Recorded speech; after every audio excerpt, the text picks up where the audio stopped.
Welcome to the Mystery College podcast. Today, we're interviewing Mark Stavish of the Institute of Hermetic Studies. Welcome to the show. Thank you very much. It's good to be here. Yeah, so you've written some pretty well-known works, like especially work on egregore, but today we're also going to be exploring some hard-hitting questions that many people in the wider esoteric community have not been asking themselves, but that could very well determine their fate. Yeah, so that sounds good. Sounds good. Yeah, it's gonna be a fun podcast. Just for a little context, do you mind sharing a little bit about what made you found the Institute of Hermetic Studies and what led you into this work? Well, my biography is pretty well known. I grew up around this stuff. I was involved from a very young age, particularly traditional beliefs in folk magic. And my great uncle, who I grew up next to, was involved in all of the major esoteric orders of the early 20th century. So, he was kind of the grand old man at a lot of events that we would go to, the respected statesman. It was kind of fun. And I have boxes here of letters, in fact, which is part of what we're going to be talking about, dating back to the 20s, where, from Harvey Lewis and C.Z. Zane to him and this type of thing. I've got some things from Regardi as well. And we're going to be putting those in a special collection at the University of Scranton so that there's a future to this stuff.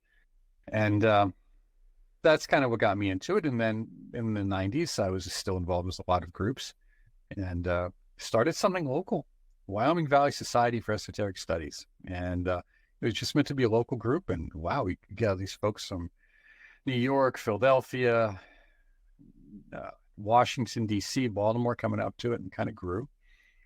And then we changed the name later on, and the rest is history. Yeah, fantastic. And I think it's amazing you have letters dating all the way back to the 20s. And I think it's a great transition into one of the topics we're diving into on this call, which is about like creating lasting groups in an esoteric community and making sure that these things survive. One thing you mentioned to me was that and I really felt this, was that in the esoteric community at large, we're not asking yourself the questions that are going to lead us to longevity or multi-generational success. No, and in fact, there's an effort to avoid them, because once you ask these questions, now you have a responsibility with the answer. And the environment which has been created over the last really 30 years. It wasn't so much cultivated in the 60s, 70s, 80s. I mean, you did have people who didn't know other people. They were kind of alone, but they'd all kind of hang out at their occult bookstore. Didn't have New Age bookstores really till the 80s, late 80s even. It was like the cult bookstores. And you go to conferences or seminars or meet whoever you could meet.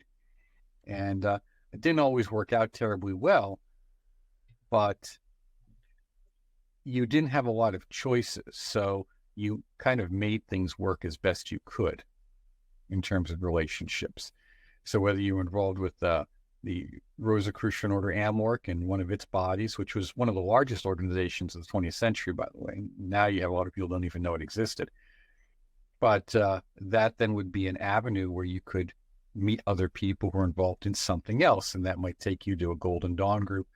But there would be few and far between. It might take you to the OTO. But again, few and far between. It might take you to maybe some local witches' coven. But that, again, few and far between. So you worked with who you had. You didn't always have the choice of saying, I'm going to go it alone. Because there also wasn't a lot of literature to pick from, even though you had well-established publishers. It was really Weiser and Llewellyn and Quest books, so you didn't have a lot of things to pick from. Although there was an explosion. There was university books too. That's probably not a folks know them, but they had a spectacular run of books with this I think it was the Eye of Horus on the spine. So a lot of people would really treasure this literature that they have and try to get the best out of it, even if it wasn't the best literature. So again, you worked with what you had. 90s rolls around, And you have the New Age movement exploding. You've got the movie The Craft comes out, followed quickly on the heels of, Charmed, first one, not the abomination known as the second one, the reboot. And what you have is an explosion in Wicca. And you see a separation in the 80s between witchcraft and Wicca. That's just part of the story. It goes on, the reframing of it. But you also see with the internet, this explosion in European orders, not well known, who we knew of them only by name only, various Martinist groups, Knights Templar groups, Rosicrucian groups, these types of things, Gnostic churches. Suddenly they have a presence. They're accessible to some degree. And then with the internet, this just continues. And somewhere along the line, in the early 2000s, there's so much information, comparatively, relatively speaking, that the idea comes along that, well, I don't really have to belong to anything. I can do this all on my own. And this is kind of fostered.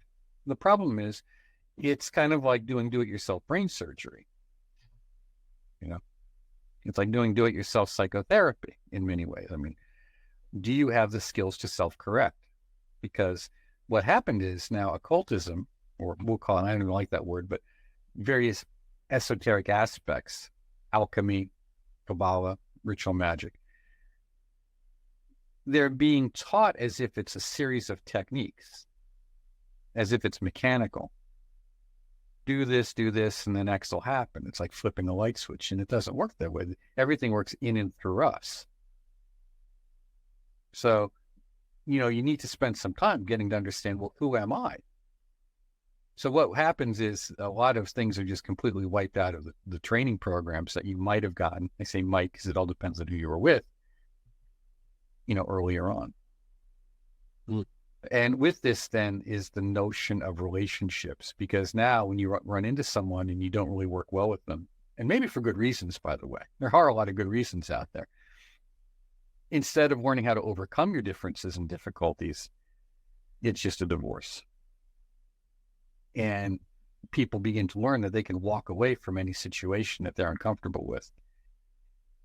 And then increasingly, they don't learn to challenge themselves to overcome the reality that if you're really about spirituality, it's about uncomfortable situations, not comfortable ones.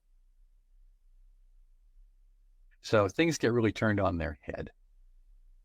And there's a lot of complaints out there about this being commercialized. Well, first of all, it's always been, and we'll put commercialized in quotes, money runs everything in this world.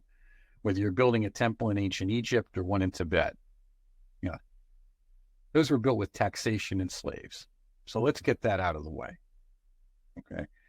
And yes, you had some that were built with generosity, and, you know, you can see these kind of roadside temples in different places. But for the most part, these major institutions, which we look on with fondness, were state institutions. Okay. They were theocracies.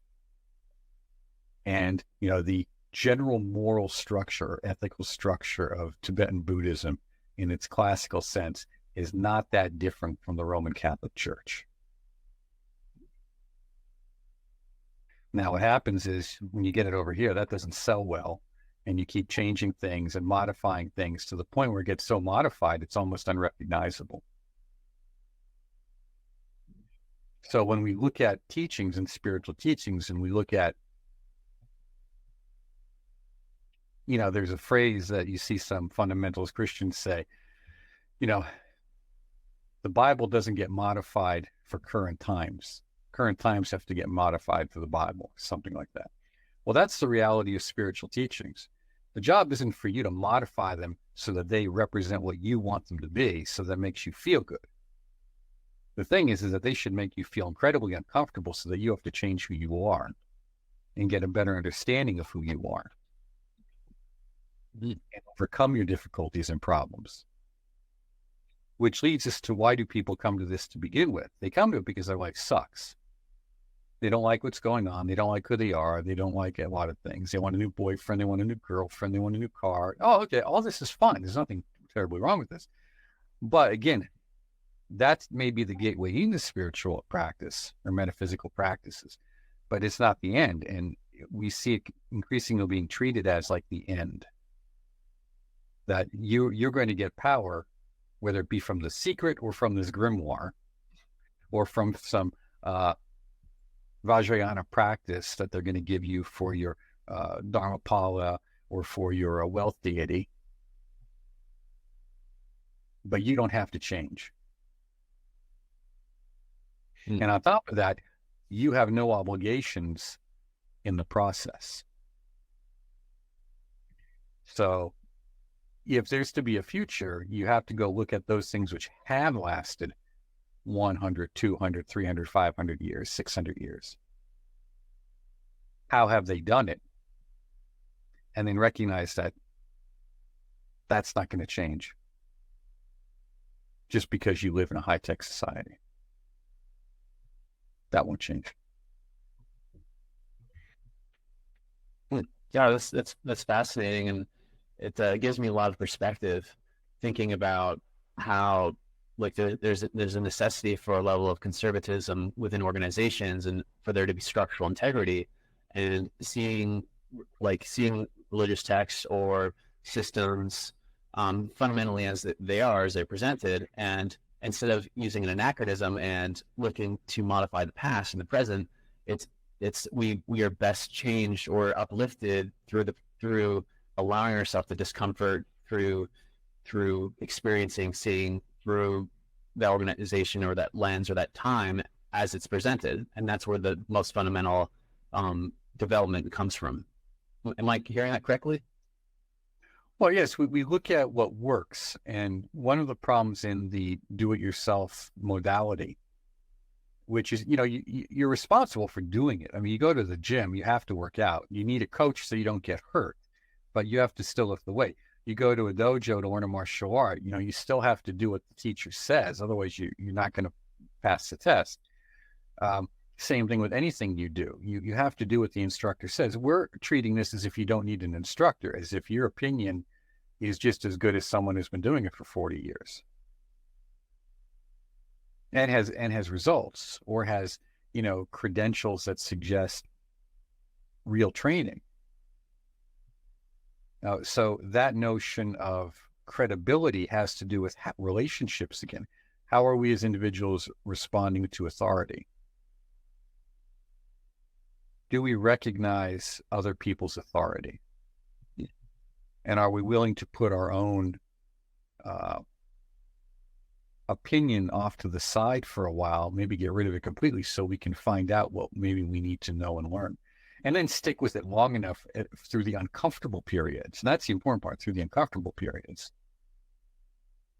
So when you don't trust authority, there's a lack of trust. So there's no growth can take place.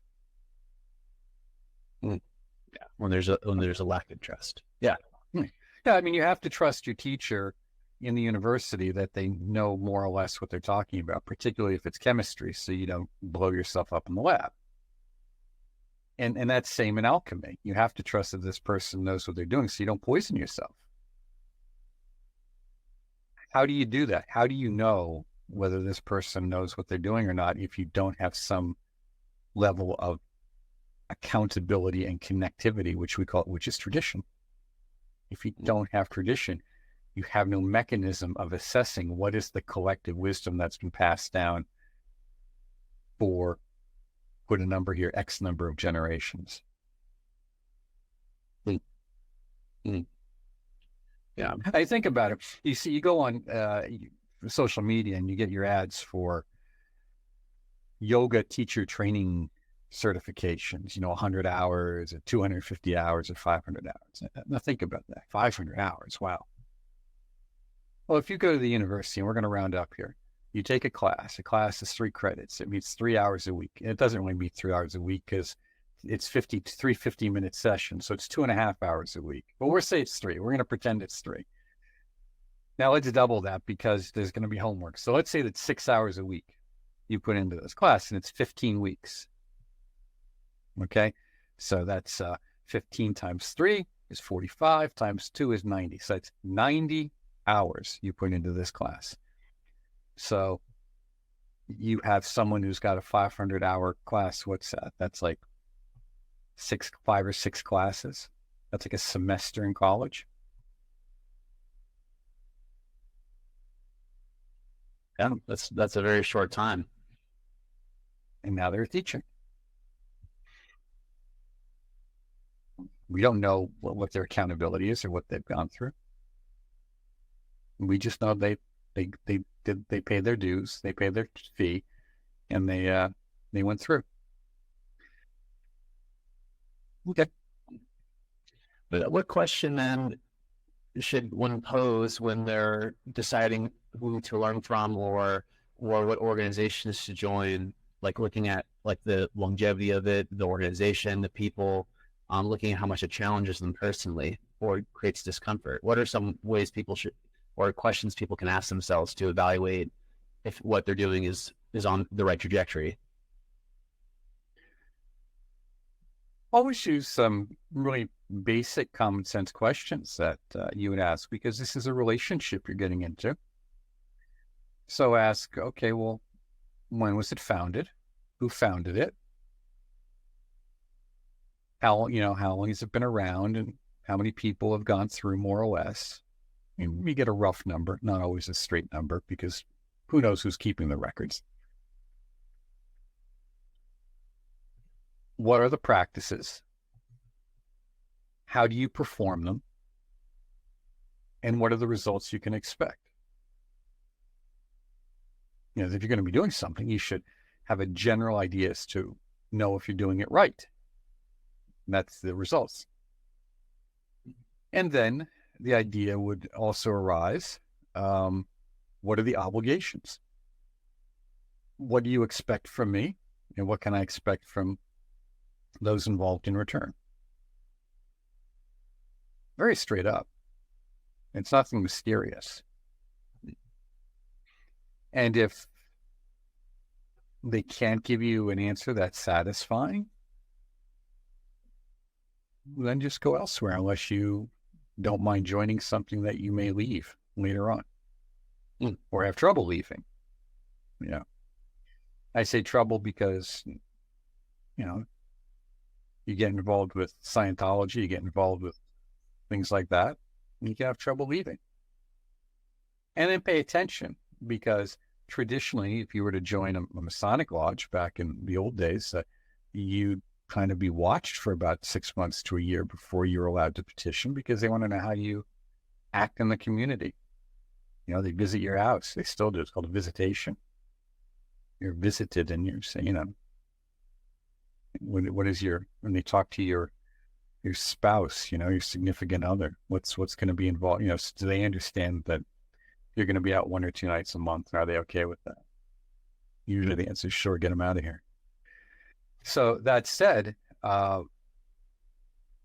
observe them as they should be observing you, because we have a phrase called guard ye well the western gate, which means, don't let anybody in through the front door, because they can be very disruptive once in and hard to get out.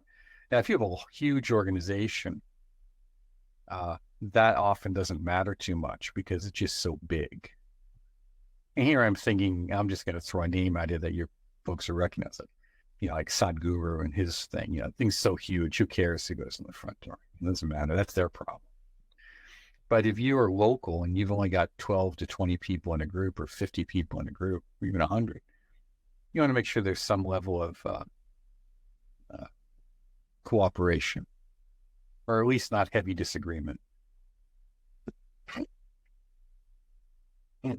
Yeah, that makes sense. And speaking of like Sadhguru and more contemporary organizations, what are some questions people can ask themselves to evaluate contemporary groups with more discretion? Well, it's really difficult, because many of the groups that you may find yourself wishing to participate in are going to be, first, you're going to encounter them on the internet. So you're going to encountering them on a website. And then you're going to be contacting that website, and they may or may not have a local representative. And we'll say local is going to be 30 minutes or less drive time. Okay. So then you may be required to participate in on-site activities so many times a year. I mean, can you? I mean, I have friends who go from Pittsburgh to New York twice a year for their group's activities. They're a traditional Martinist group. Not traditional Martinist order, but a Martinist group that runs along traditional lines. So they'll go there. Okay, well, that's just part of what you have to do. And just get all that cleared away ahead of time so that you don't end up joining an organization and finding out that you can't make it for whatever reason. Maybe too expensive. I mean, I don't know, because the cost may be too much. The other thing is, look at those groups carefully that have kind of like a staggered membership. Like, well, when you get there, we'll explain that to you. I've never been satisfied with that. I believe that you can keep things fairly, we'll say, private, but you should still be able to explain them clearly, some idea of it clearly, to someone who asks you the question, regardless of what that is. There aren't a whole lot of real secrets out there. There really aren't. There's a few. There are things that aren't really well known that are pretty cool, but for the most part, most of the methods that you're going to encounter in any of these groups, probably about 90% of the methods, and that's not an exaggeration, might even be more, are more or less going to be the same. They just may not be present in all groups, where there may be more emphasis on one thing or another. So find out, what do they emphasize? Ask the question, well, do you emphasize kind of a devotional or worship practices? Do you emphasize intellectual study as a way? Do you intellectualize mental discipline and training? Do you emphasize ritual? Try and get them talking so you have an idea as to what you're going to be encountering, and to make sure it matches your and fits well with your personality type and your skills. I should say, not your personality type, but your predisposition and skills. Yeah. One thing I wanted to transition into was one of the things we were talking before we hopped on the call, which was talking about some of the other issues, which are like people not seeing being short-sighted or not thinking things thoroughly, and not asking the right questions. So one term that came to mind was that, like, when the rubber meets the road, like when things get real in 10, 15, as far out as 30 years, how do these different groups survive? How do our communities survive, or how do we actually have personal skills that we can survive in a global type crisis? Well, again, you have to be the adult in the room.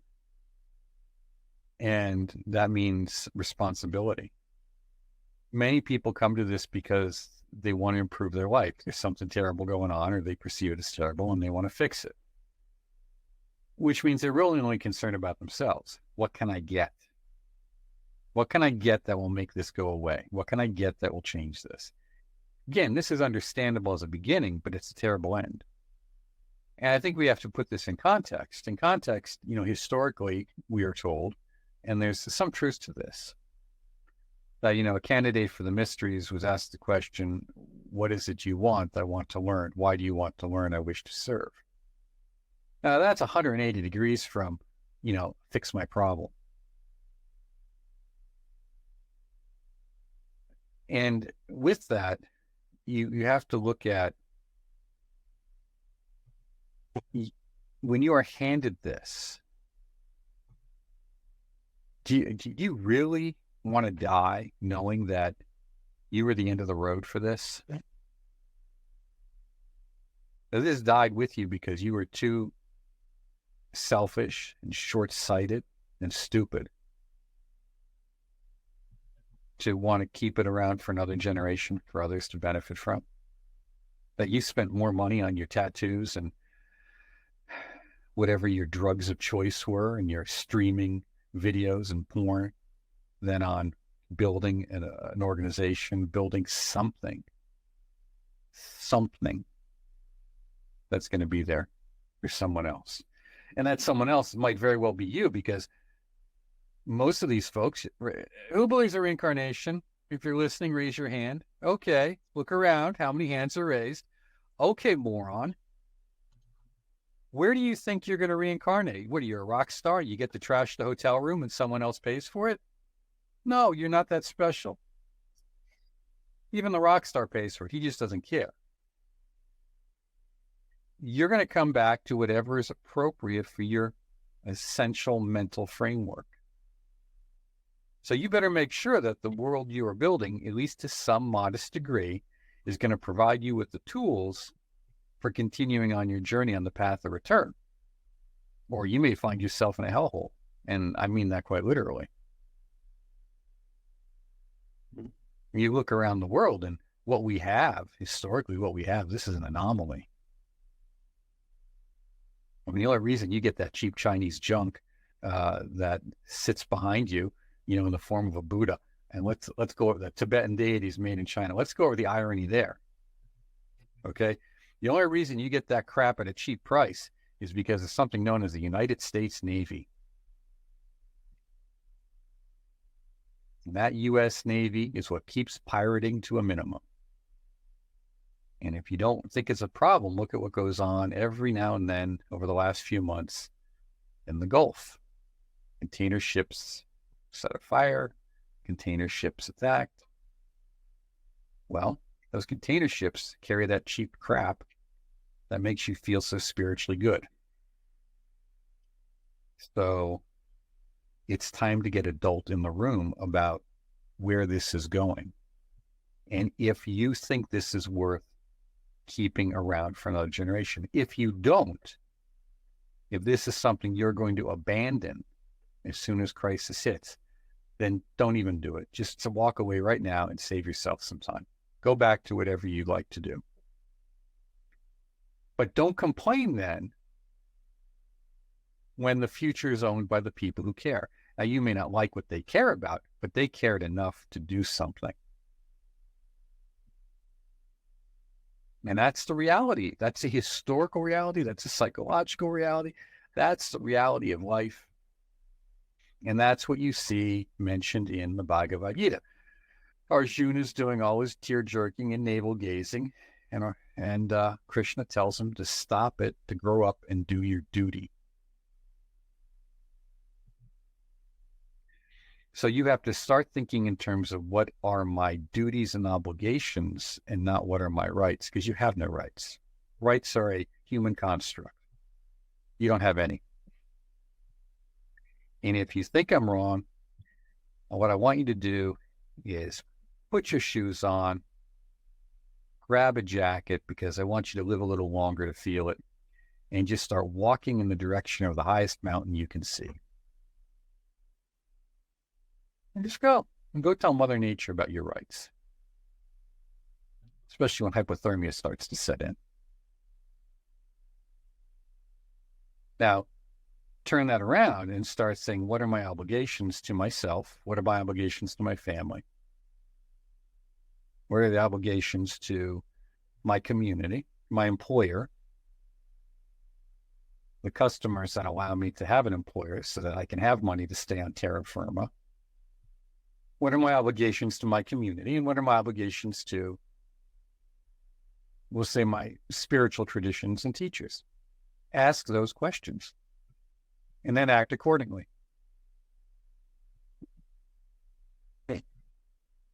Yeah. And I'd also like to extend to what are our obligations to our governance or society, or conserving certain traditions or propensities and making sure things don't go too hayward with ideologies. Like mentioned, the human construct of rights is only enabled by the context of our society, and the only thing that's really true is duty, not so much rights. Because we to survive, to exist, there's duty. Rights are more or less violated because, whereas, you know, I don't know where I'm going with that, but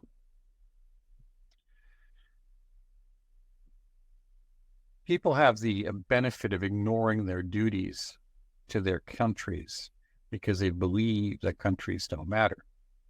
The problem is with that is that what we've been told is that boundaries don't matter. There are no limits to what I can be. I can be whatever I want. No, you can't. I could try as much as I want, but, I'm not going to be a professional basketball player. Don't have the skill, don't have the genetics. Years ago, when I was 40, I once said to someone, I said, you realize that at the age of 35 or 40, I have a greater chance of being president of the United States than a doctor. They were horrified. So I said, well, use your brain for God's sake. You need to go to medical school, and then you need to graduate. So assuming everything went perfectly well, that would be 10 years. I'm 50. Who would want to hire a 50-year-old doctor? But if I have the right financial backers, say like Obama did, I can be a half-term senator, half-term senator, only serve 6 years, 3 years out of 6, and get fast-tracked to the president. If I don't have the right financial backers, I can do maybe 1 or 2 terms as a congressman, 1 or 2 as a senator, and then do a run for president. And how old would I be? 6, 12, 14, 18. I'd be 58 at the time. A very, very young candidate for president. People aren't asking the questions, they're not thinking. Because once you ask the question, then you have to think, and you're obliged to have the responsibility of that knowledge. So it's a way of avoiding responsibility. Again, avoiding relationships. Now, you think that boundaries don't matter until they do. And that's what I'm trying to get through to everyone over the last year or two. Actually, more than that, but you have to realize that at the end of the day, that's a boundary. What are you doing with your life? What do you want to show for it? You have to start small, because if you can take care of your life, and if you can clean up the neighborhood park, and if you can work with others in your local Rotary Club and do something well there, or sit on your board for the local library and do something meaningful, PTA, then maybe you can move on to more regional issues or more national or international. The problem is people want to be important and jump up to these international issues and think they know something when they don't know anything. They don't know jack. And I know you've talked to Bob Smith at length, right? And you've heard some of the interviews we've done. Most people have no clue what's going on, and they really don't want to know what's going on. Because in our field, in which 85% of on a good day, 85 to 90% of the people involved in contemporary alternative spirituality view themselves as politically left of center. What is really happening is too shattering to their ideology, which, again, spirituality is just a wrapping paper around that. It's just a gloss, which is part of the problem, because we've seen in a lot of groups a political litmus test, whether it be the Unitarian Universalists, whether it be the OTO, whether it be Tibetan Buddhism. They've all taken a strong left political agenda, and that's because of financing. The money was there to finance it. And that's another thing people don't understand. You go to something like Wikipedia and go dig some deep. It doesn't take a lot to dig deep. All you have to do is look up an organization's 990, and that's going to tell you their financial statement, at least what was filed with the IRS for whatever year it shows up. You go look at how much money some of these places have. Where does someone said they had 400 million? Like, where does Wikipedia get that kind of cash from? You got to ask those questions. You got to ask those hard questions. Yeah.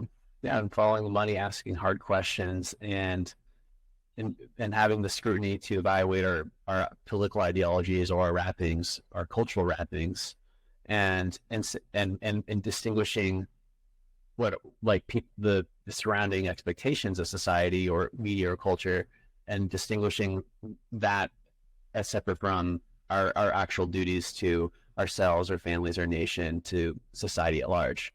How do people start to shaft the cream from the from all the crap in society at large, like people who take in media, video games, pornography, drugs, all these types of things, or just even like a lot of cultural messages of consumption, or going into morality or moral choices that are caustic.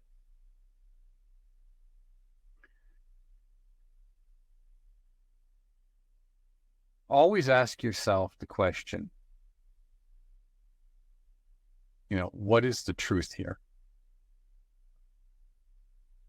And you're going to find the truth may not always be very clear. There's going to be some subtlety to it. It's often not black and white, but try to get as close to the truth as you can.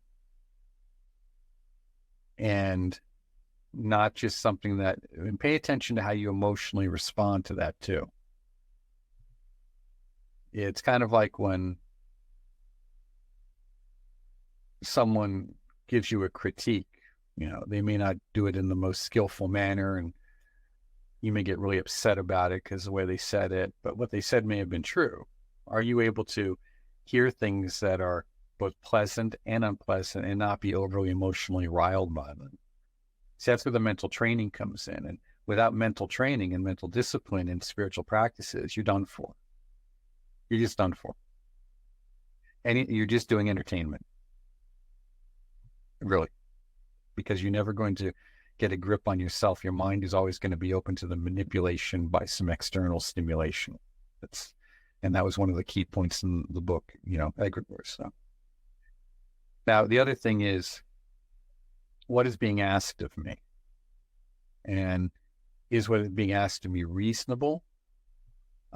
Is the person asking me, have they done this? Have they exhibited it?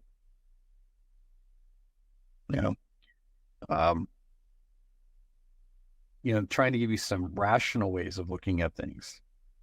And then the other one is, you may just feel a certain ethical or moral duty to perform in a particular way.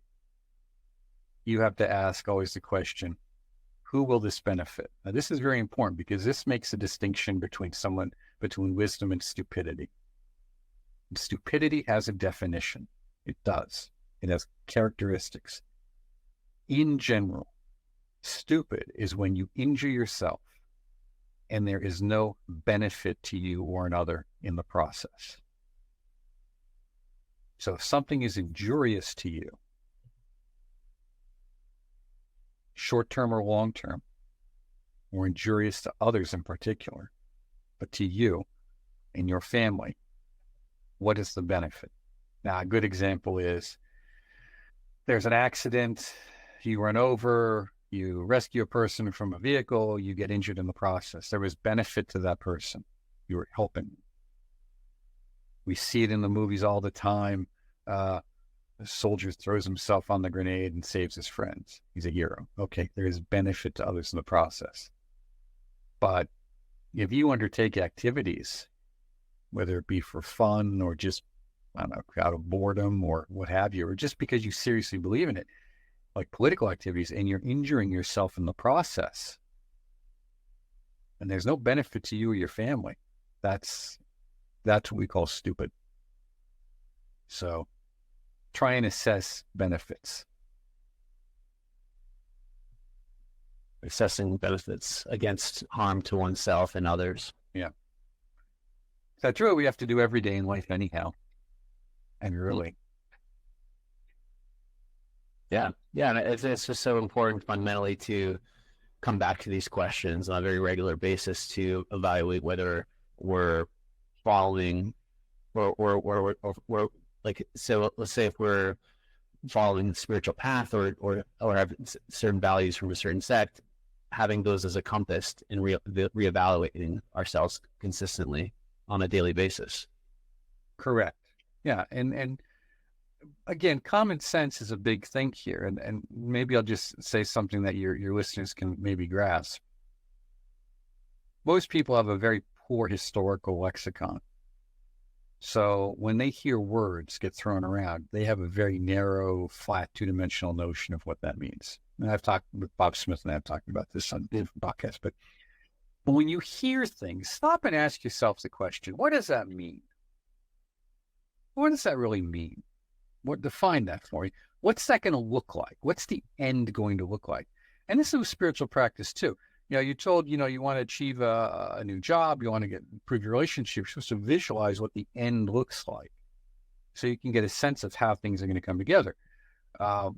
When I write a book, I have a formula that I use so that I have an idea as to what the beginning and the middle and the end looks like. I know what the boundaries are so that I can fill that in. Okay. I have boundaries. I have a sense of what it looks like. Even if you're doing a recipe for the first time, you have that wonderful picture on your screen or in the book that tells you what this spectacular recipe is going to look like. And you're going to do your very best to imitate that and get that as close as possible. So you have something driving it. But when you listen to the media and you hear how the Russians are losing so many troops a day and so much aircraft and so much armor, ask yourself, okay, but what does that mean?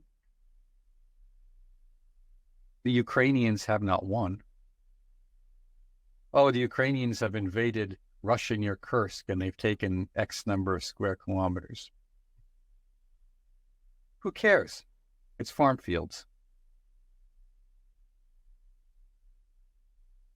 What's that matter? They can't go any further. What are they going to do? They can't hold it. Once you get there, you have to keep it or expand it. You don't just sit there. Oh, we're going to have regime change in Moscow. Remember that one from 2 years ago? Okay. What exactly is that going to look like? How do you picture being in charge? When the White House was saying all this, because, let's be honest, the same people are going to be theoretically running the country for another 4 years. What does that look like? Ask that question. And what does weakening Russia look like and why? What are all those countries around it? How are they going to respond when that happens?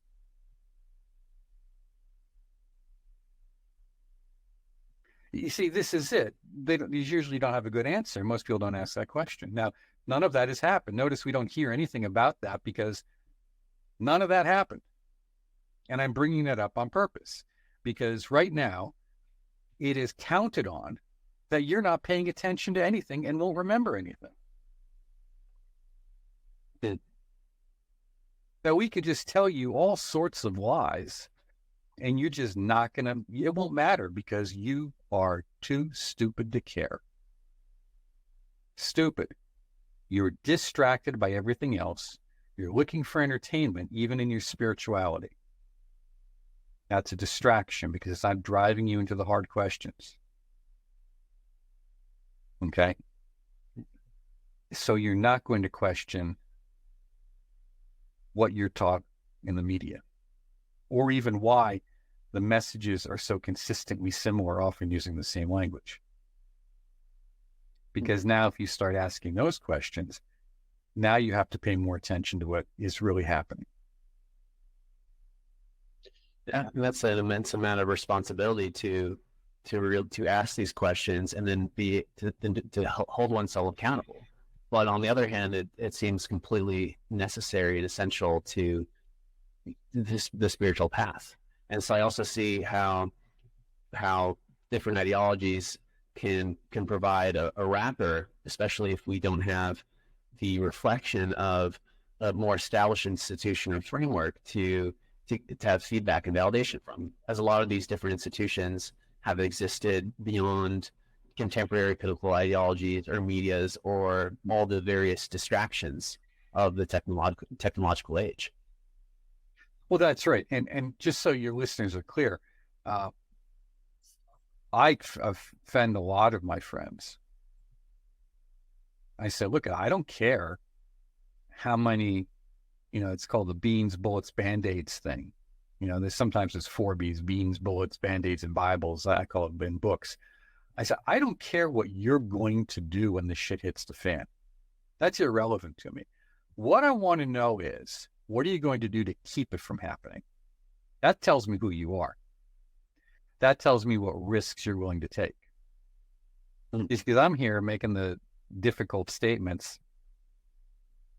not really caring too much. If it says it costs me a book, I don't care. If you don't want to buy my book because you don't like what I said, I don't care. But you have a lot of folks who say, well, I can't say that. And they're right. They're true. They can't, because it's going to cost me my job. I can't speak out because I'm going to have to go to re-education camp. And that's what it is. Make no bones about that. Don't doubt that at all. I said, well, that's fine. But what are you willing to do then behind the scenes? You make a big deal about the founding fathers, but the only reason we did is because that was a civil war and they won. So we celebrate them as victors. What are you willing to do to keep things from going south? That's what matters to me. And then if they do, what are you willing to do to restore a semblance of civilization that we can move forward with for our children and grandchildren? Because spirituality does not exist outside of that. Realize that all of the great spiritual metaphysical institutions, again, were state-sponsored. And what and Buddhism, Tibetan Buddhism is full of a lot of shit, about itself, particular history. And, they talk about the anti-dharma king. Historically, when you look at that period, Buddhism came into Tibet at a time when, or should say it expanded in Tibet very strongly, very similar to what was happening in Rome with Christianity. The empire was in collapse. It was looking for meaning. And you saw that. I mean, Tibet was the largest empire in Central Asia and went all the way to Beijing at one point. Okay. It was huge. So when it comes in, gives meaning to things. It gives again. But now with the anti-dharma king, what's happening is the empire is further collapsing, and those monasteries were expensive. They were expensive to keep up. And a lot of the local lords didn't want to be spending that money to keep them up. You saw the same thing in Japan. A lot of the great temples fell apart, but they collapsed under the weight of maintenance. Now, again, they served a different structure. By the time the Dalai Lama is established, that kind of thing, a lot of the regional, and I'm just trying to give an example because this happened many places in different ways. The monastic structures serve as a profound social focal point.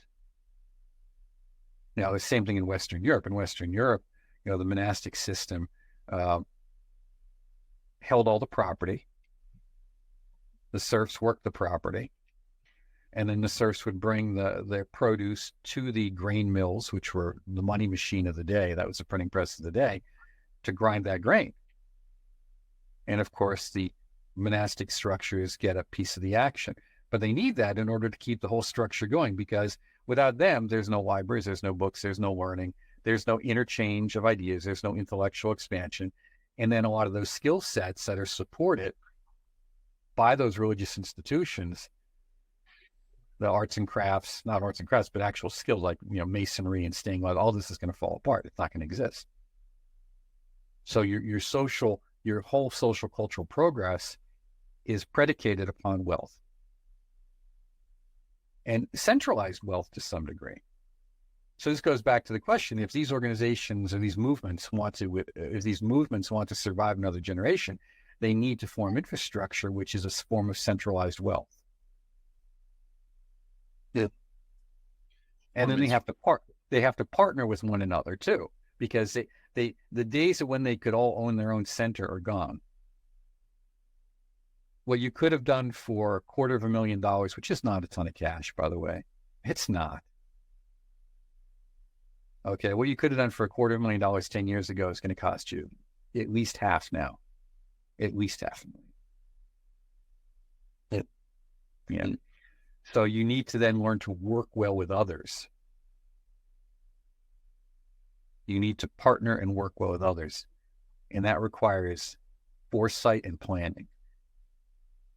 So if you're involved with a group that is not involved with some degree of foresight and planning, even if you really like it, recognize that its lifespan is limited. Absolutely.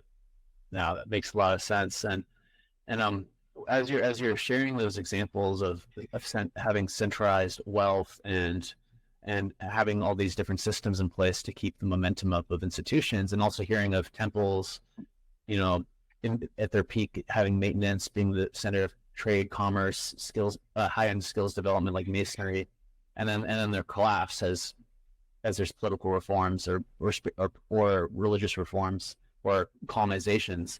It makes me think too about the contemporary United States and what type of institutions will exist or not exist, especially as we've gone from a monopolar world where everything's pretty Western centric to what looks like will be a multipolar world in the not so distant future, where we might have protected oceanways, airwaves, and any of the infrastructure we had previously.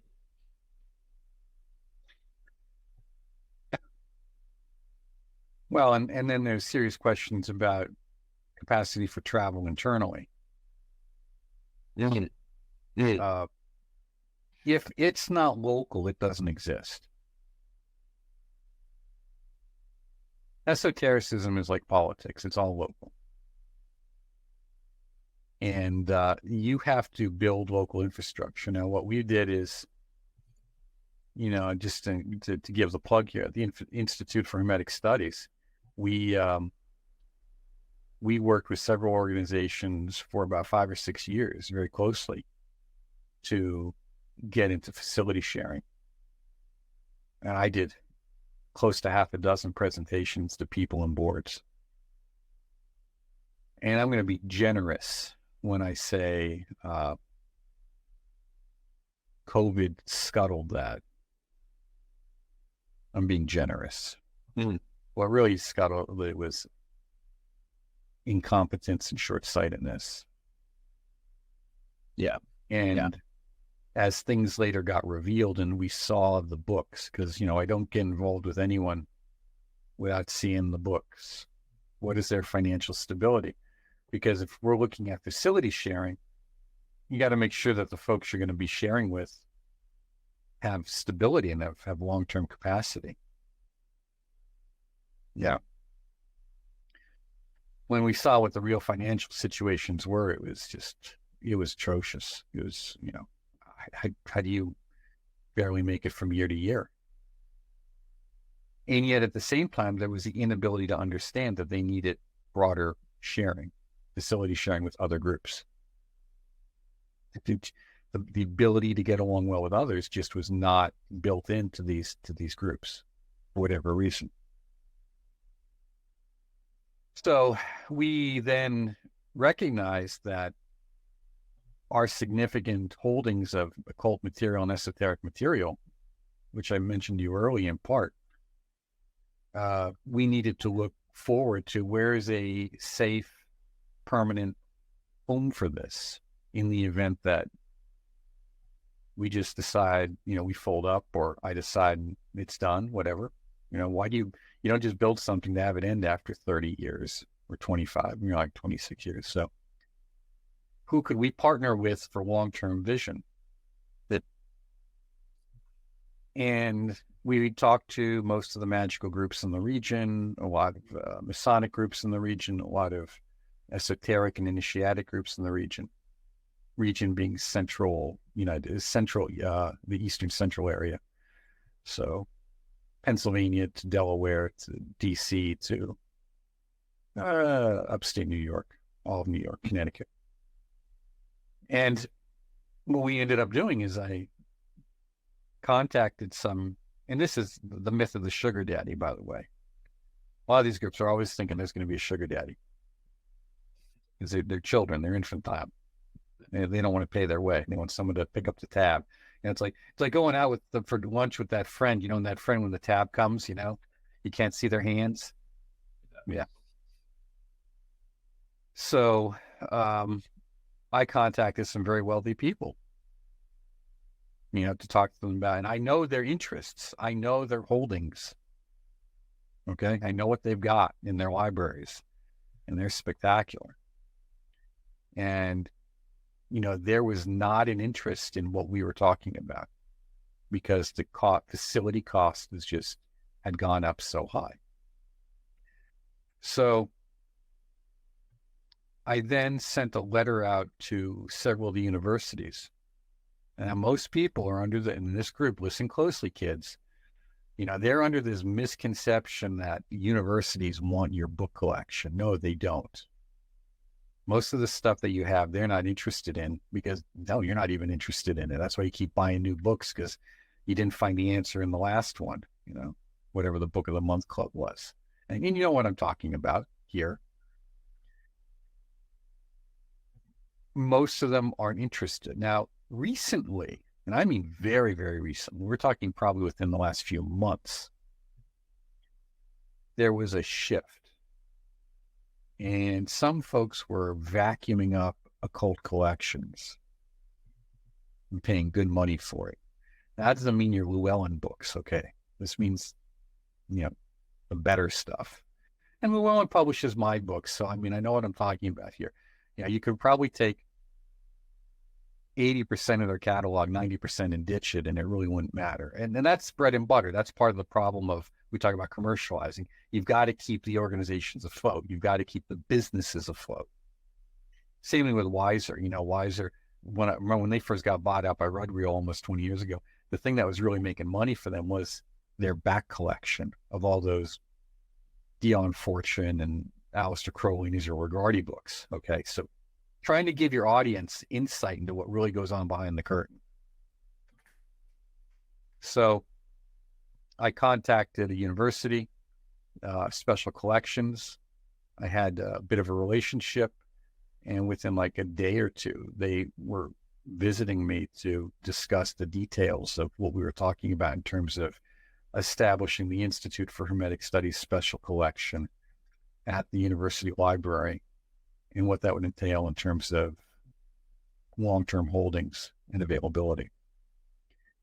So we then move forward with this. We've signed the paperwork recently, and we're doing fundraising to be able to acquire some additional text, because not everything we have is usable, and to make sure that we have resources for the future. Because otherwise, if we're not going to have a home for it, we can just sell it off and have the resources that way, scatter it to the winds. Or we can raise money in the transfer process and have money for the future. A nonprofit entity, you still have to pay bills. Nonprofit doesn't mean you get stuff for free. I mean, you still pay bills. Okay? It's a different, all that means is organizationally, you're a different structure. And I think this is important to understand, because that's what the future means. We're going to have, we are helping to build the future. So there's a bit of an irony here too, is that the finest alchemical, Rosicrucian, Martinist, esoteric collection in Pennsylvania will be in a Jesuit university. And I have to tell you, when I look at the holdings they've already got, they're pretty good. Now they're going to be among the best.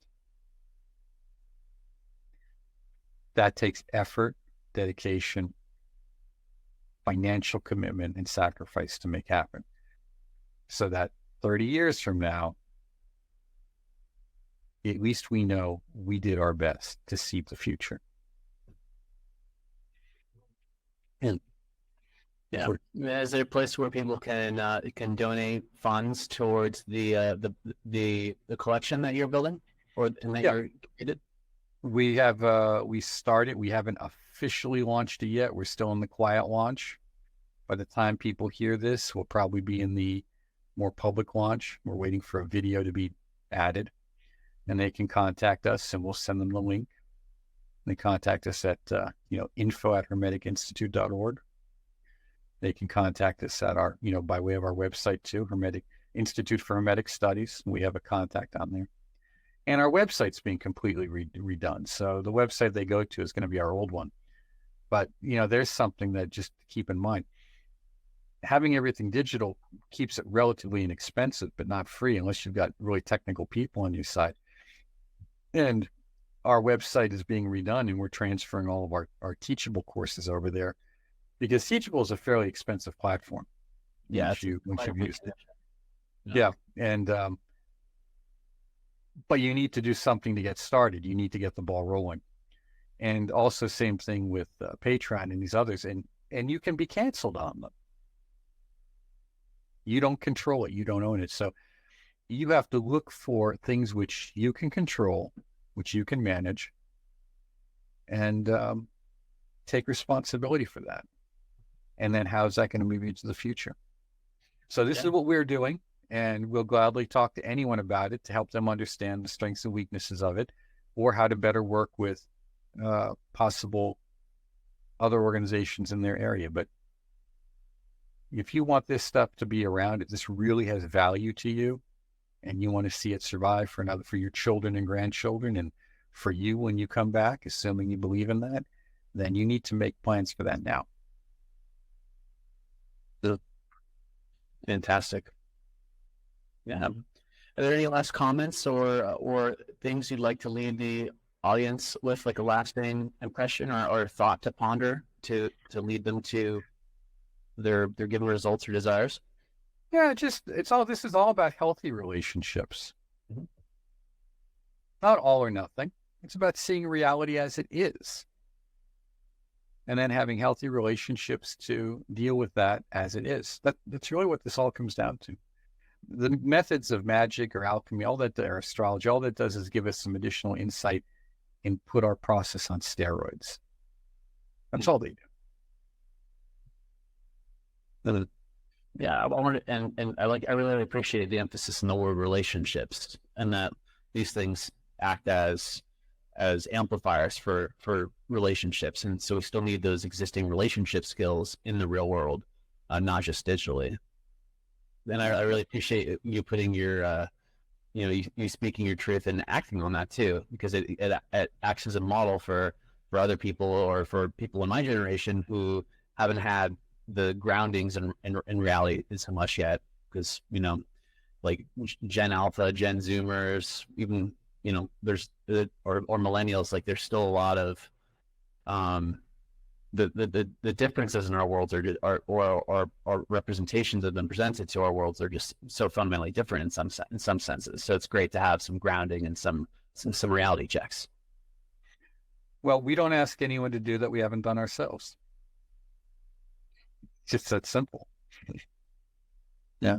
So, well, we look forward to any support that you offer, and we look forward to hearing from listeners to find out what their responses and reactions are to our chat here.